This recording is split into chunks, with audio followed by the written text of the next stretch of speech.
كان لازم البنت دي تلبس جزمة حديد وزنها 200 رطل، لأن لو شالتها هتطير زي البالون. جوه القصر كل واحد عنده قوة خارقة. أوليف تقدر تغلي المية ل100 درجة بمجرد ما تلمسها، فيونا تخلي أي حاجة تكبر وتنمو، وبرونوين قوية لدرجة إنها ترفع أي حاجة وكأنها ملهاش وزن. وكان في كمان توأم دايما مغطيين وشهم، لأن أي حد يشوف وشهم بيتحول حجر فوراً. ولما رجعوا القصر الكل بدأ يستعد للعشاء، لكن الصبي فتح بقه وطلع منه سرب نحل، وعشان ما يزعجش الآخرين هو شفط النحل ورجعه جوه معدته تاني.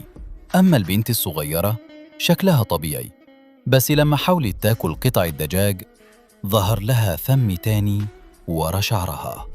وبعد العشاء دلتهم يلبسوا أقنعة الغاز، ولما نظرت في الساعة فجأة عدت طيارات مقاتلة وسقطت قنبلة عليهم، بس بسرعة ضغطت على زر الساعة ووقفت الزمن، ورجعت الوقت 24 ساعة قبل ما القنبلة تقع.